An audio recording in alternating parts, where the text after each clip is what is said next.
Sus opiniones, señores, buenos días, ante todo. Buenos días. Sus opiniones sobre este tema. Ander.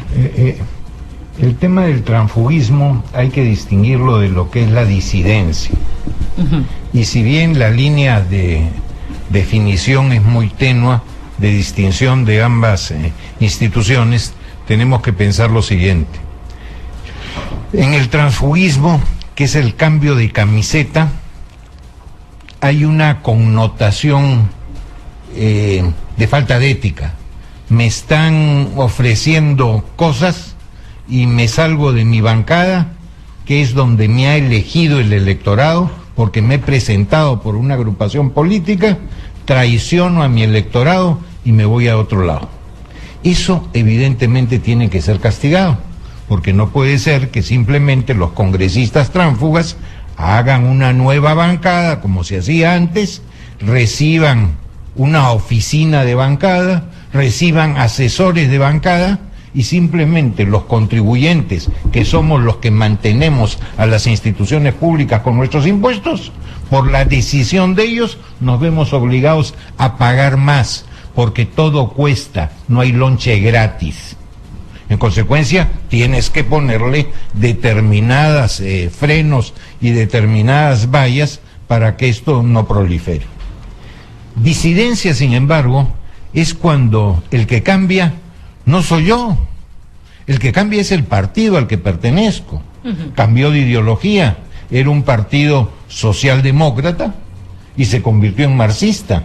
Estoy obligado a seguir en un partido, por más que haya sido elegido con sus votos, que ha cambiado su posición ideológica de socialdemócrata a marxista. Evidentemente no. Traicionando a sus votantes y traicionándole usted, porque usted confió en ese partido. Así es. Entonces tengo un motivo para salirme de esa bancada, en que ya no puedo calificarlo ello de transfugismo, sino de disidencia.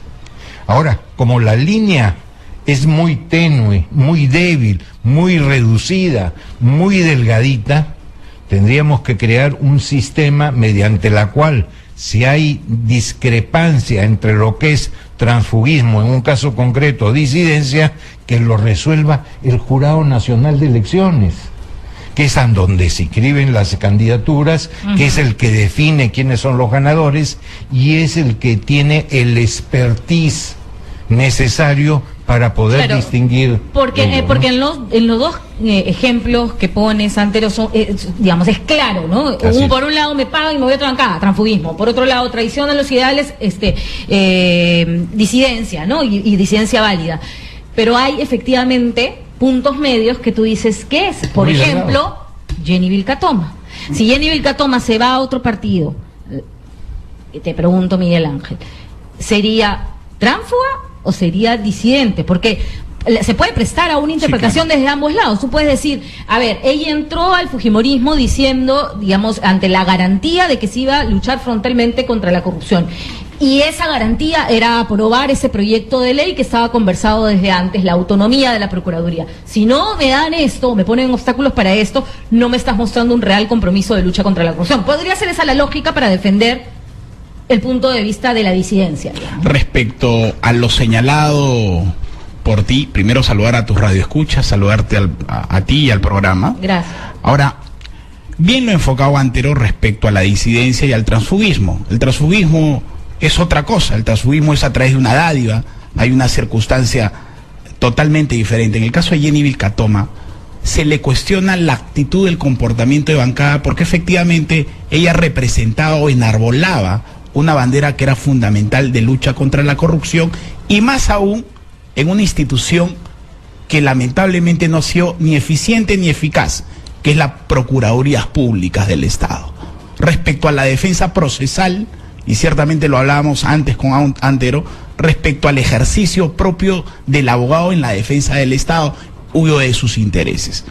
Respecto a la propia figura, a la conducta de Jenny Vilcatoma, no adecúa el concepto de transfugismo, pero sí hay una conducta que sí se le cuestiona porque ingresa con un partido político que tiene sus normas y más aún en el partido político que había tenido defectos ya en la época pasada, en los años 90, lamentablemente ella representó una bandera y la gente coincidió de que era una buena elección por parte de Keiko Fujimori en ponerla y luchar contra algo que ellos en su momento en Fujimorismo representaba. Razón por la cual sí considero de que acá no existe una figura del transfugismo, lo que existe es una clara actitud de ella como persona en no entender que la política es construir consensos, es un tema de actitud personal de ella. Ahora bien, consensos incluso al interior de su propio partido, primigeniamente al interior de inicialmente, su propio partido. ¿Por qué? Porque ella debió permitir, es más, presentar un procedimiento de descargos.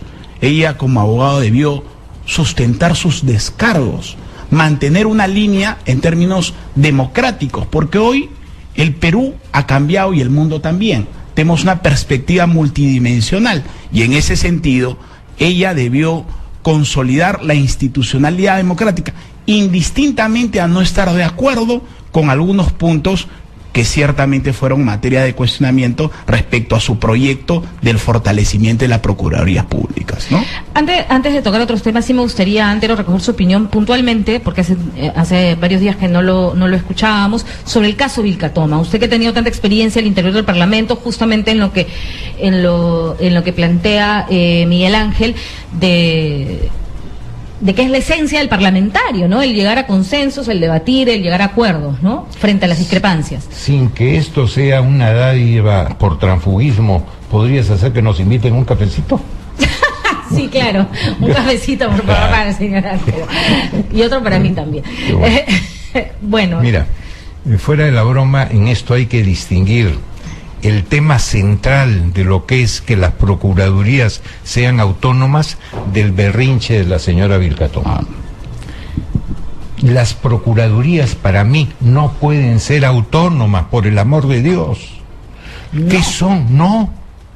¿Cuál es la naturaleza del procurador? Es el abogado defensor del Estado.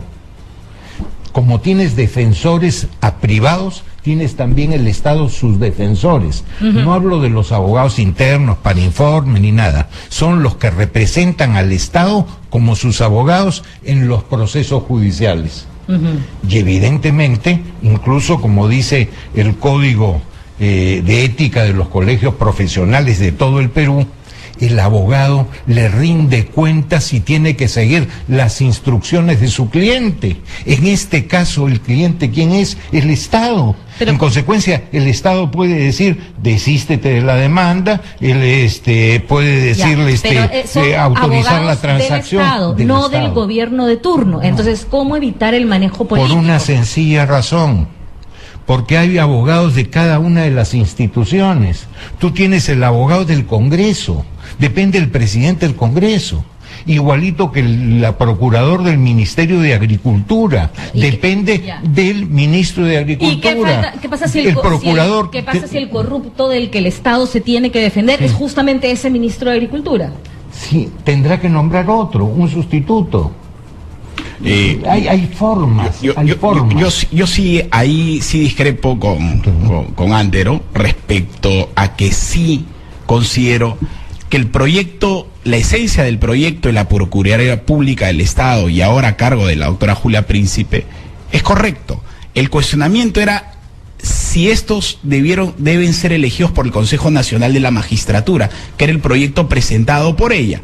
Razón por la cual, al ser el Consejo Nacional de la Magistratura, un ente que no ha tenido una eficiencia respecto a la elección de los fiscales y los jueces, ese era el cuestionamiento inicial. Razón por la cual, indistintamente a las personas, la Procuraduría Pública del Estado tiene que caer en manos de los mejores abogados que tiene el Perú, porque es la defensa irrestricta que tiene contra el Estado y no contra los gobiernos, que es de manera indistinta. Pero ahí hay que distinguir lo que es el nombramiento. Evidentemente, si el nombramiento proviene de un ente relativamente autónoma, muy bien, pero el procurador tiene que defender al Estado siguiendo las instrucciones de quién es su jefe. Por el amor de Dios, el procurador de la OMPE no puede seguir las instrucciones que le dé el ministro de Justicia, sino el de la OMPE, ¿no? Tenemos que ir a la pausa con el resumen de noticias, pero volvemos con ustedes para seguir hablando de este tema y también del rechazo al pedido del Ejecutivo para fortalecer la unidad de inteligencia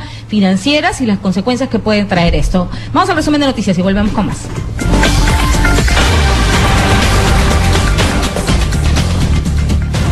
Y el expresidente del Congreso y Miguel Ángel Ferreira, experto en Derecho Constitucional.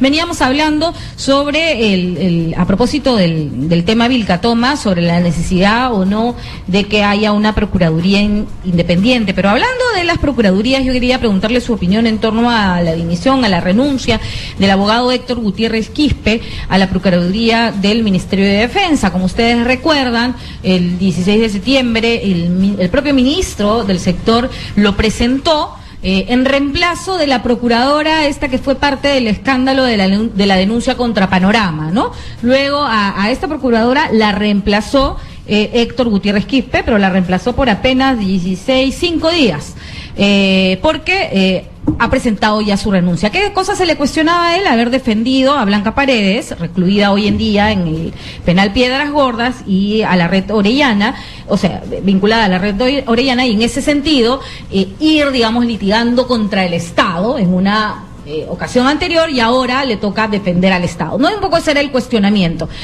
¿Qué opinan de este tema? La verdad, yo no veo motivo para que este doctor, que no lo conozco, haya renunciado. Todo el mundo tiene derecho a la defensa. La defensa es un derecho humano y todo derecho correlativamente se genera del otro lado obligaciones, la obligación de defender.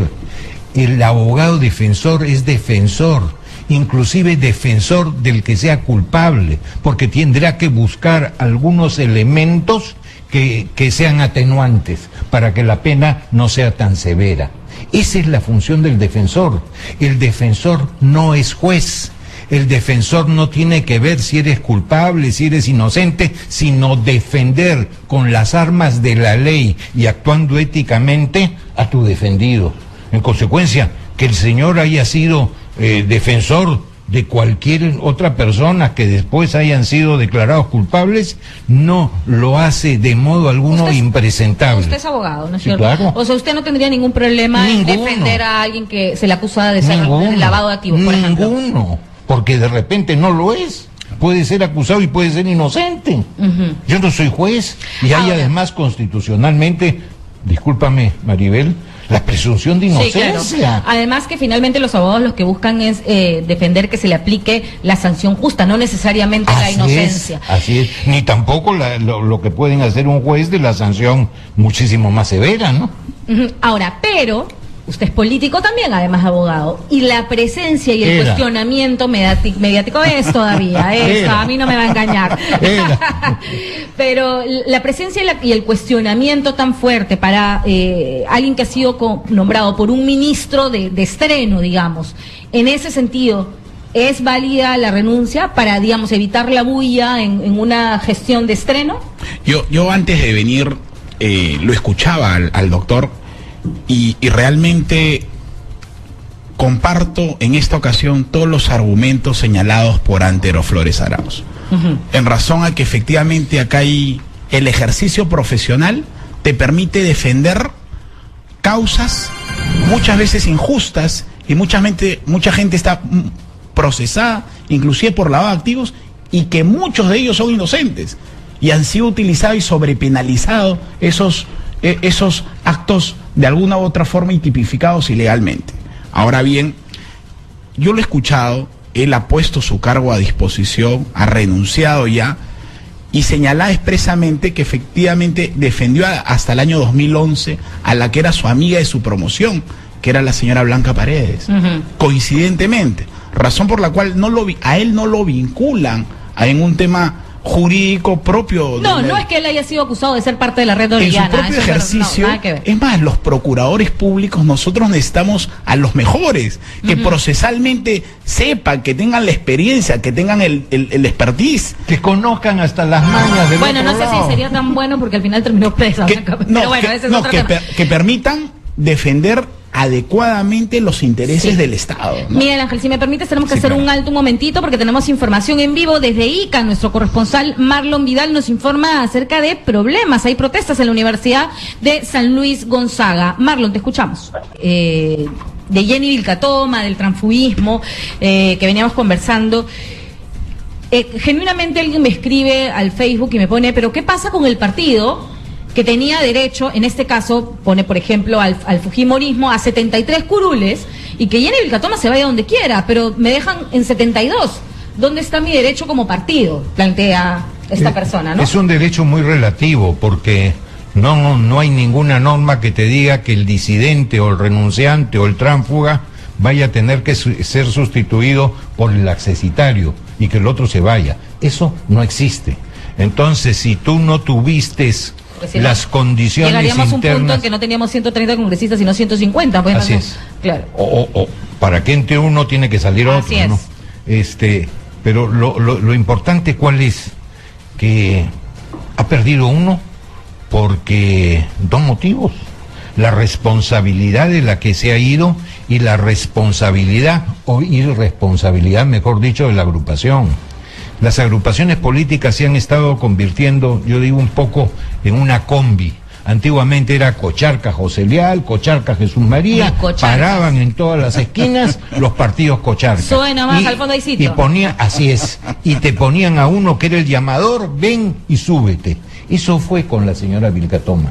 Como tuvo en un momento dado muchísima exposición mediática, a qué interesante, sube, sin pensar siquiera en para qué estaba subiendo.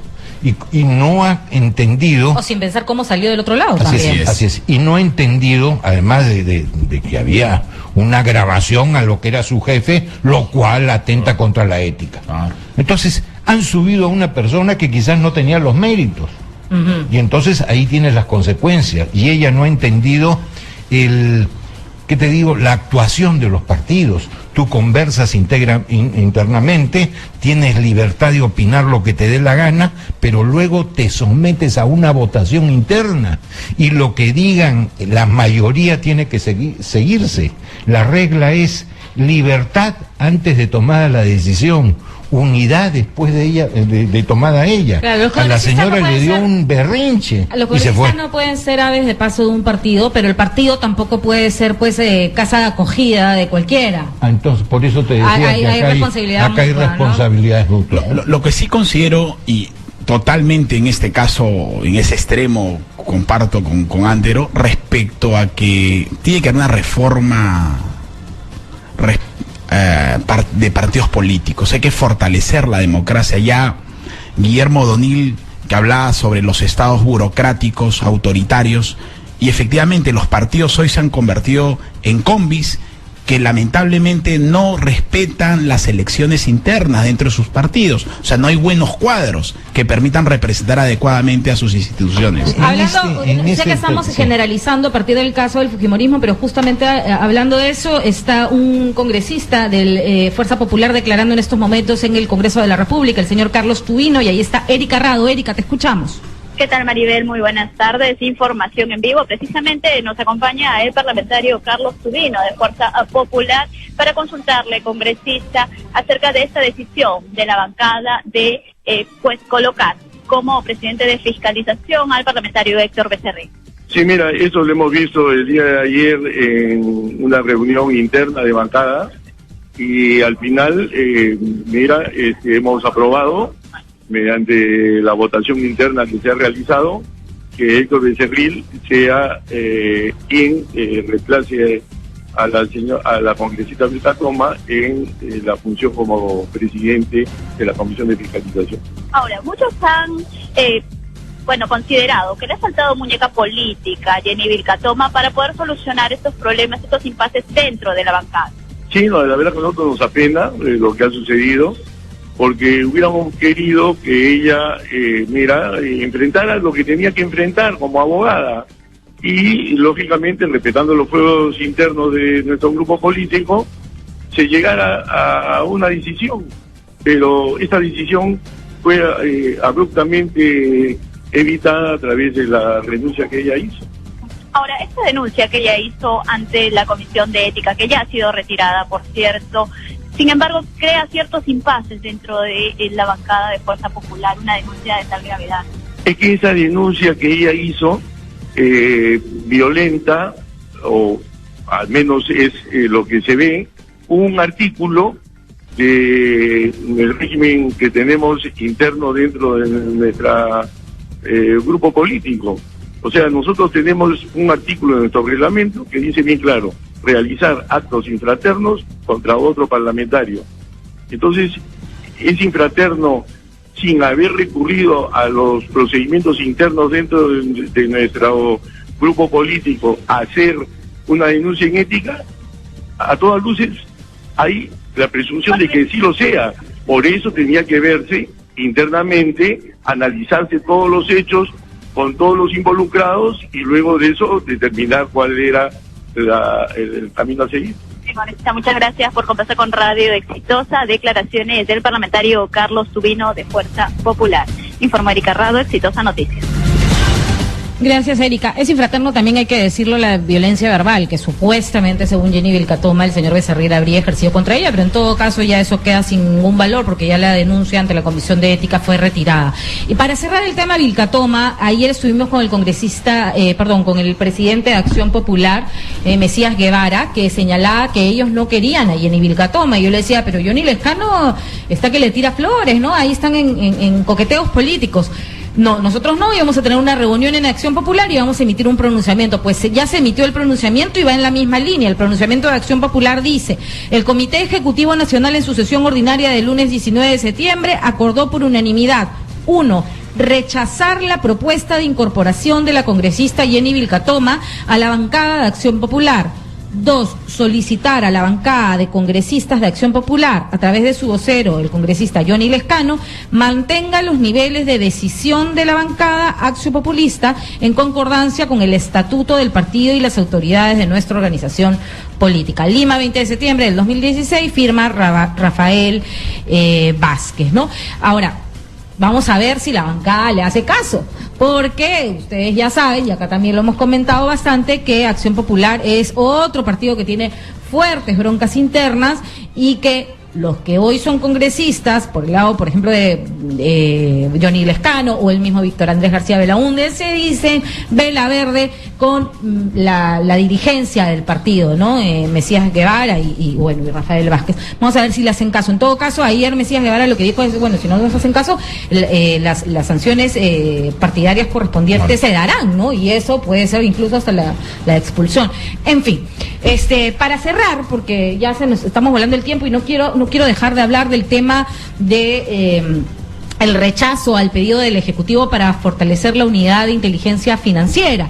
El rechazo que se ha dado en la Comisión de Justicia, nos explicaba Salvador Heresi, que todavía se tiene que ver en la Comisión de Constitución, pero digamos, es simbólica esta primera negativa que además se da en su mayoría desde Fuerza Popular. ¿Cómo lo ves? Permíteme, ahí sí, justo le comentaba yo Antero, dentro de estos 5 ejes, y uno de los primeros, el tema de la reactivación económica y la formalización de la minería a menor escala, y los otros ejes, en el punto 7 del eje de seguridad ciudadana, señala el fortalecimiento de la unidad de inteligencia financiera y adicionalmente señala expresamente la voluntad y la facultad de concederle a esta institución la posibilidad de levantar el secreto bancario y la reserva tributaria, derechos constitucionales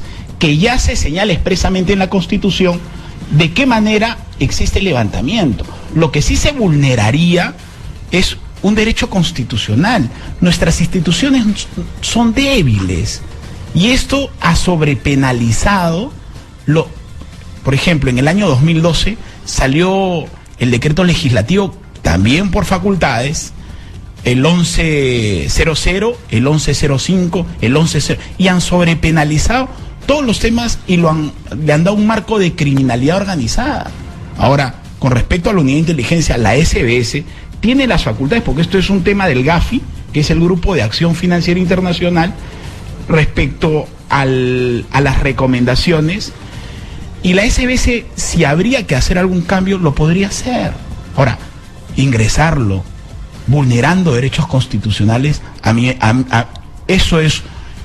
eso particularmente creo que no está ajustado a derecho. ¿No estás de acuerdo con que, por ejemplo, se comparte información financiera con el Jurado Nacional de Elecciones o con la OMPE para la propia legitimidad de los partidos, para justamente fortalecerlos? El tema es que nuestras instituciones dejan mucho que desear. O sea, hoy hay gente que está procesada 5, 6, 7 años y lamentablemente procesos de lavado de activos no resueltos. Y los que somos abogados y litigamos en el ejercicio profesional sabemos muy bien que las instituciones, lamentablemente, hay una debilidad institucional, puede ser utilizado indebidamente. Yo particularmente creo en la buena fe del gobierno, creo que el presidente Kuczynski tiene muy buena vocación de servicio y seguramente sus ministros, pero algo que tiene muy buena intención, en la práctica se regula mal. Y lamentablemente, en ese sentido, nosotros tenemos que tener los ojos bien abiertos para que no se vulneren derechos constitucionales. Ángel. Muy sencillo. Hay que distinguir el fondo de la forma. Fondo. Necesitamos que sea fortalecida la unidad de inteligencia financiera, sin ninguna duda. Entonces sácala de la superintendencia donde la pusiste que no estaba bien y déjala suelta como debería estar, para que no tuviera que reportar al superintendente y para que pueda hacer sus funciones con mayor tranquilidad y eficiencia. Fondo. Forma. Se le quiere dar a la unidad de inteligencia financiera para que ella directamente pueda levantar secreto bancario y tributario. No es posible. La Constitución señala clarísimamente que tiene que ser a través del juez. Hay que pedirle la autorización del juez, y eso está bien. Pero tengo entendido que no se le está retirando la autorización del juez, sino ya no solicitarlo al fiscal. Ahí dicen juez especial. Ajá. ¿Un juez especial? Se puede prestar a... Pero por supuesto. Entonces, tú tienes que defender también a la mayor número de ciudadanos. No puede convertirse la unidad de inteligencia financiera dándole sobre facultades en un elemento que pudiera convertirse en una persecución política a cualquier ciudadano. Entonces el ciudadano tiene todo el derecho de estar respaldado y exigir, si quieren levantarme mi secreto tributario y mi secreto bancario, a través de un juez. Con un fundamento judicial. Lógico. Bien, muchísimas gracias. Lamentablemente